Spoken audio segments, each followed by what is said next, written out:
Sean Diddy Combs isn't the only one in the family facing some serious accusations, and while the rapper has been criminally charged and arrested, his sons have been named in recent lawsuits. But could those allegations lead to more charges for the Combs? Diddy's sons are facing serious trouble due to their father's actions, forcing them to speak out to protect themselves. Interestingly, Gandil had predicted they would be involved in his downfall. Recently, one of his sons, King Combs, released a diss track targeting several figures, including 50 Cent and his own father, Diddy. What you think about the diss record that King Combs came out with, where he was coming at 50 and coming at everybody, coming at his dad? Like, how you feel about that record?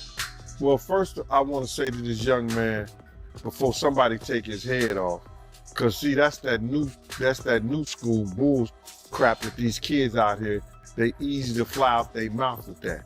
You don't invite a man to your private. You don't invite a man to your private unless you doing the Diddy. If two men lay down, how many homos get up? Let me tell you, young man, 2 of them. You understand? So don't invite a man to your private, because that man will see you and take your head off. Gene warned Kings about the serious consequences of disrespecting someone as powerful as 50. Especially somebody like 50. You don't send or let a boy do a man's job. I don't know if he need that type of attention or he want that type of attention. Evidently he do.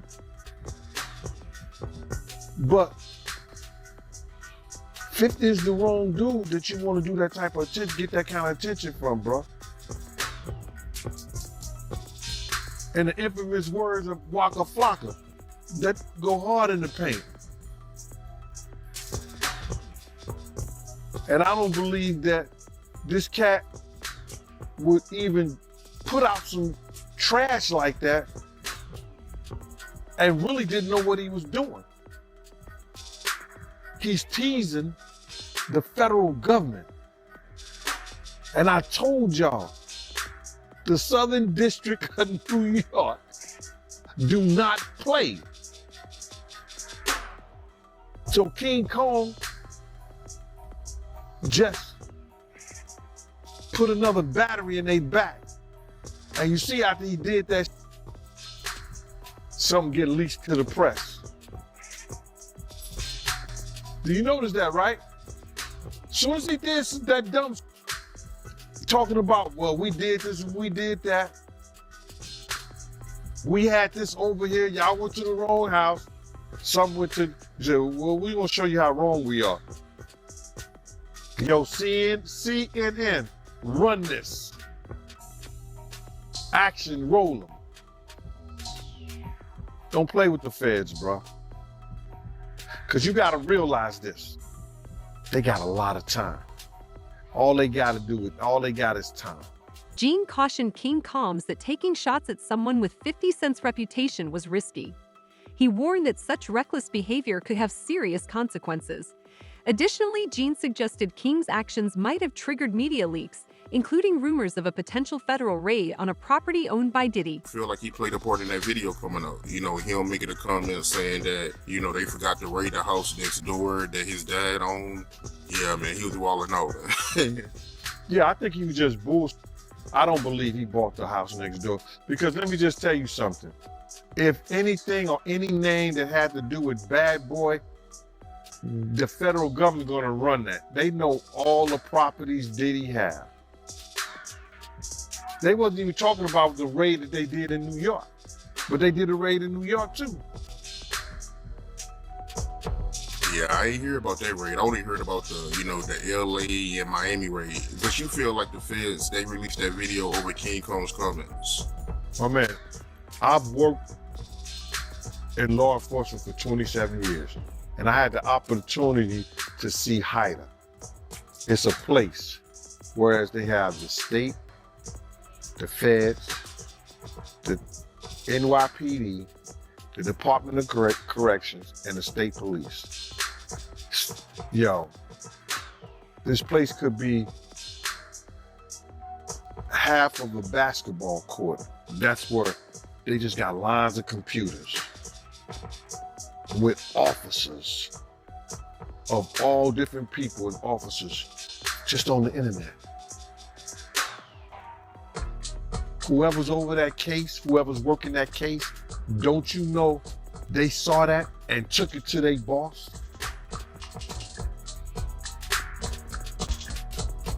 You might think it's petty, but it's not. You do not agitate a lion with a pork chop. And that's what that kid did, bro.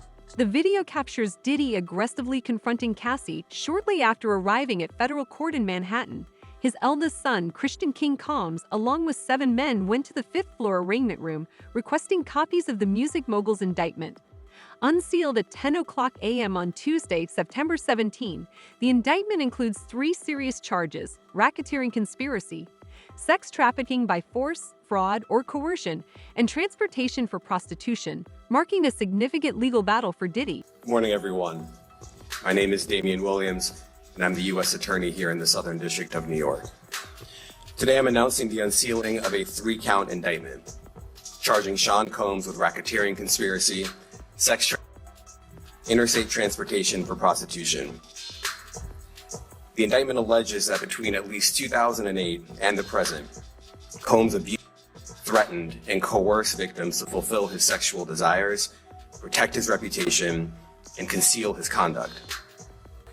As alleged in the indictment, to carry out this conduct, Sean Combs led and participated in a racketeering conspiracy that used the business empire he controlled to carry out criminal activity, including sex trafficking, forced labor, kidnapping, arson, bribery, and the obstruction of justice. Seated in an orange chair surrounded by other men, King Combs quietly sifted through the 14-page document detailing the serious allegations against his father.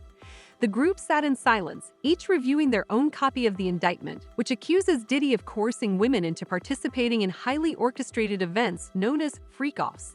The document alleges that Diddy not only arranged and directed these encounters, but also recorded them to maintain control over the victims. These recordings were reportedly used as leverage, with Diddy allegedly threatening to ruin the victims' careers and livelihoods if they refused to comply. Prosecutors further claim that during these encounters, which involved sex workers, Diddy provided substances to ensure obedience. Afterward, both Diddy and the victims allegedly received IV fluids to recover from the physical toll of the event. Now, Combs did not do this all on his own. As I mentioned, Combs has been charged with RICO conspiracy. He used his business and employees of that business and other close associates to get his way. Those individuals allegedly included high-ranking supervisors in the business, personal assistants, security staff, and household staff. The indictment alleges that those individuals facilitated the freak-offs. They booked the hotel rooms and stocked them with the supplies, including baby oil, personal lubricant, extra linens, and lighting. When the hotel rooms got damaged, they helped clean it up. They arranged for victims and commercial sex workers to travel for the freak-offs, and they delivered large quantities of cash to Combs to pay for the commercial sex workers. Federal authorities seized items from Diddy's Miami and Los Angeles properties, including narcotics and over 1,000 bottles of baby oil and lubricant allegedly linked to the freak-offs. This revelation comes after an April legal challenge where King Combs was named alongside his father in a sexual assault lawsuit filed by Grace Mark in Los Angeles Superior Court, adding to their mounting legal troubles. It's not really surprising that a lot of people have been speaking out since the arrest and indictment of Sean Diddy Combs on federal sex racketeering charges. But now, that includes the woman behind a lawsuit against his son, Christian Combs. So Sean Combs was indicted in federal court last week. He's going to be going up against the formidable prosecutors of the Southern District of New York. And until then, he's locked up at what's called the MDC, the Metropolitan Detention Center in Brooklyn, New York. And this is a jail which has housed other celebrity inmates at times. It's been plagued with issues like unsanitary conditions, fights between inmates. There's a status conference for his case scheduled for October 10th. But as Combs now faces these criminal charges, there is a separate legal team that is dealing with the multiple civil lawsuits that are pending against him. And one of those complaints was filed by a woman named Grace O'Markey. So O'Markey was apparently a steward working aboard a yacht that was rented by Sean Combs in December of 2022 for a holiday celebration with his family, when she claims she was sexually assaulted by Christian Combs. And within weeks of Sean Combs' homes being raided back in March by federal agents, O'Markey filed a civil complaint against Christian and named his father, Sean Combs, in the suit as well for allegedly facilitating this to occur. A defendant in the criminal case, it certainly does add to context. And so now I could see now on the defense side them wanting to do something akin to a bill of particulars, where they want to get more information from how actually the prosecution intends to prove this case, because they've left it so open that pretty much any of those bad acts could. And so you're kind of laying the groundwork for how possibly Grace O'Markey could testify in a federal case, but there's a lot of things that need to happen before that. So I want to talk a little bit more about this. So we have Christian King Combs, 26-year-old model rapper, third oldest son of Sean Combs, who's one of three children that Combs shares with the late model Kim Porter. She died in 2018.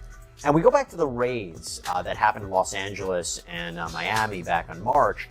Combs' sons, specifically in LA, Christian and Justin, they were handcuffed and they were led out of the home as investigators from Homeland Security went in to collect the evidence. 30-year-old Justin is Combs' oldest biological son, who he had with a fashion designer named Nisa Hilton. And Justin's mother shared a video from the Los Angeles raid on her Instagram page, and the footage, which appears to come from security cameras around the home, has been edited and sped up in places. And she writes, quote, "The overzealous and overtly militarized force used against my sons Justin and Christian is deplorable. If these were the sons of a non-black celebrity, they would not have been handled with the same aggression."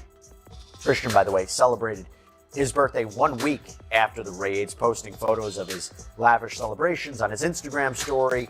And he also posted this to his story: "Stop with the blue cap emoji." Cap is slang for lying. And then on April 4th, Grace O'Markey filed her civil lawsuit in Los Angeles Superior. If Diddy's sons are speaking out against him, it could mark a major turning point in his legal battles. This shift may bring serious consequences, including a lengthy prison sentence. Given his high-profile status and background, life behind bars would likely be particularly difficult for him. He is now at the Metropolitan Detention Center in Brooklyn, a place that's been described as hell on earth. Fox 6's Lisa Evers is at MDC right now on Diddy's life behind bars. Lisa, what are you finding out tonight? Well, Natasha and Steve, for the first time in his life, Sean Diddy Combs has spent a week behind bars. He's here inside MDC, where he's been since his arrest on Monday night on federal sex trafficking and other charges, to all of which he's pleaded not guilty. There's no VIP section, there is no concierge, only conmen, killers, and kingpins. MDC is so bad, federal judges have questioned the harsh conditions for those here awaiting trial. So bad I was here 2 years ago during a cold spell, reporting on detainees with no heat, pounding on windows for help. There was even a congressional inquiry. But take the word of a former inmate I spoke with who goes by Esco. It's terrible. The food is terrible. Of course, the inmates are terrible. The guards are terrible. The conditions are terrible. It's just terrible. The inmates that you're surrounded around, just in general, a lot of them are brought up on pretty heavy federal indictments, right? So just in terms of the atmosphere there, it's just certainly one that no one wants to be in. Combs was placed in a special housing unit and on watch, the standard protocol for high-profile celebrity detainees. The disgraced mogul was denied bail by 2 separate judges. His attorney, Mark Agnifilo, asked the court to transfer him to the federal detention section at the Essex County Jail, but the judge deferred to the Bureau of Prisons. The isolation may be the worst part for Combs. It's being done for his protection in the violence-prone facility. He will have no bunkie. He's probably not going to have any contact with any other inmates. So for him, it's going to be a little different than for a person like me, where I will go in, I will go through process and intake, and then they'll assign me a cell, and I'll have a bunkie or a cellmate, and I'll be in population. For him to be able to get out at this point, it just doesn't look good. Reports suggest Diddy is under close watch due to concerns about his mental well-being. According to People magazine, a source revealed he is being monitored as a precaution while awaiting trial. Gandil speculates that Diddy might feel pressured to implicate a high-profile celebrity for leniency or could be at risk of self-harm in custody. I guess we can start with Diddy being put on watch. How you feel about that? Man, watch, you know, it's the #1 cause of death statistically in the prison system. In order for him to get on a watch, he just can't say, I'm gonna commit suicide. You know, that helps.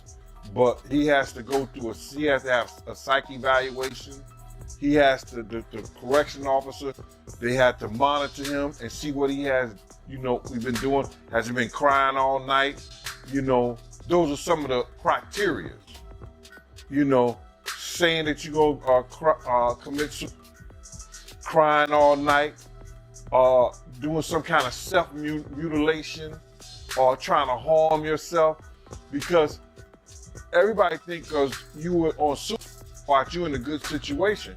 Once they put you in suicide watch, bruh, you gotta go to a cell, like a padded cell, by yourself with very little or no clothes on. You understand what I'm saying? So that suicide watch, when I heard it didn't. I wasn't surprised. You know, somebody who lived in mansions, travel all over the world, somebody who could go into any hotel, have any and everything in his beck and call. Now he's in a room that's a 10 by 10, if that, a cell. Bruh, if he was going to commit and he was on the outside doing those city college days, just imagine what he's gonna do or try to do while he's in prison and he don't have his cell phone, he don't have no maids, you understand? He better hope that they want to make a deal, but I don't think so, or they want somebody else. He better hope, and he got something to offer them. Even if he got something to offer him, you gotta realize, bro, like, you got kingpins, you got dealers, you got people who make deals, there's murders and killers.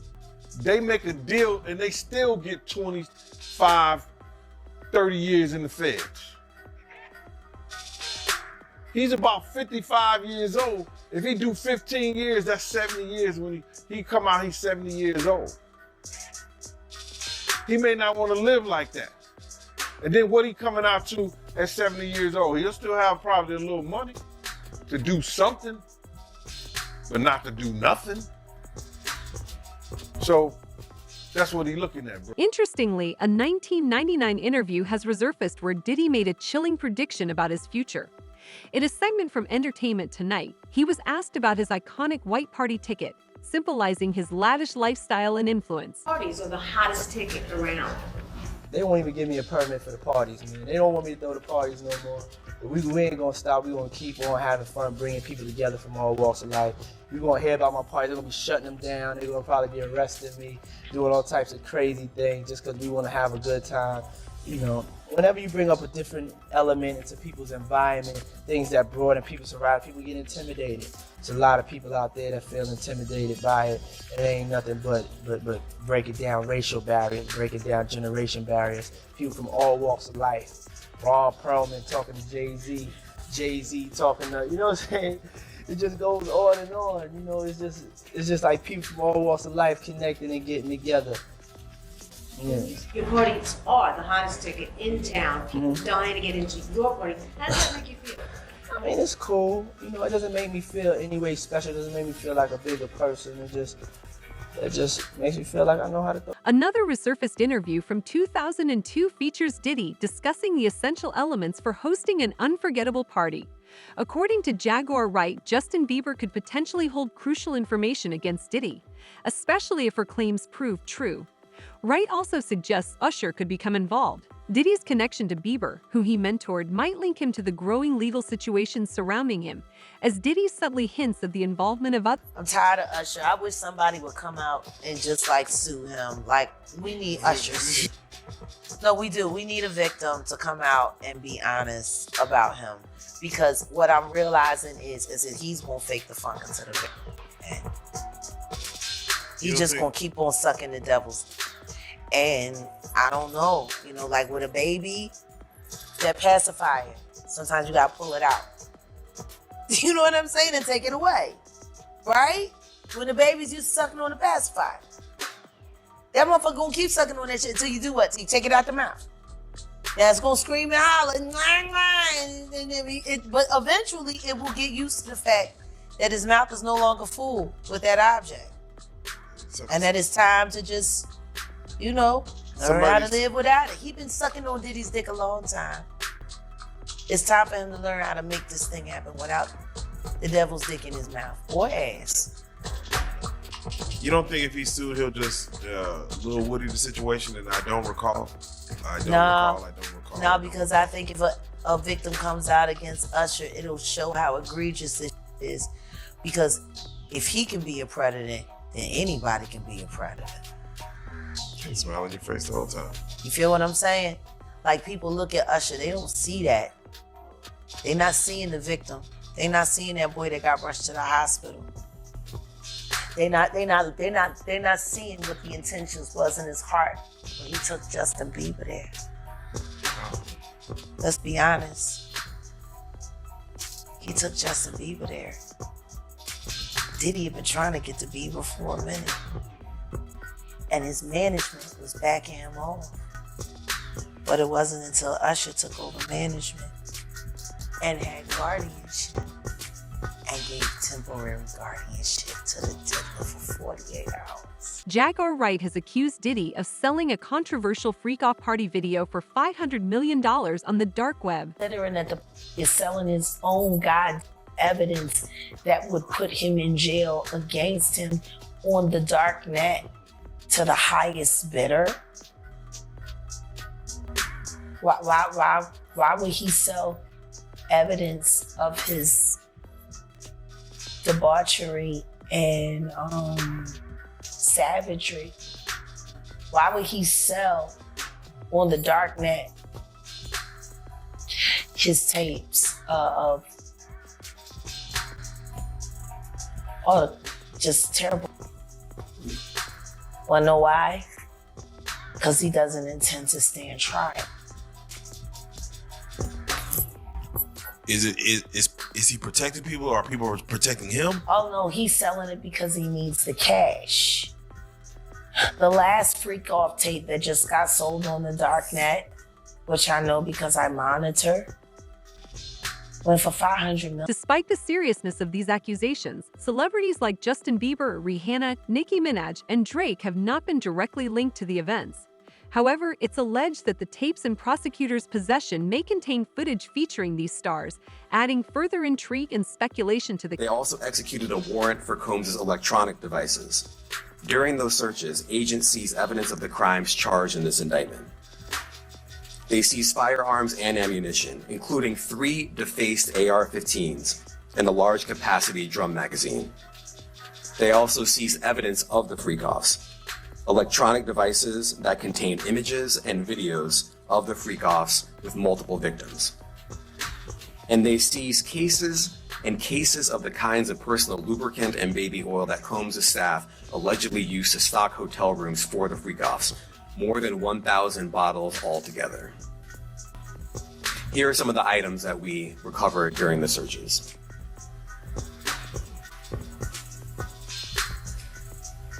As you can see here, this is a drum magazine, large capacity, and it contains, I believe, 59 rounds. Do you think other celebrities will face charges? Share your thoughts in the comments and subscribe to Celeb Journey.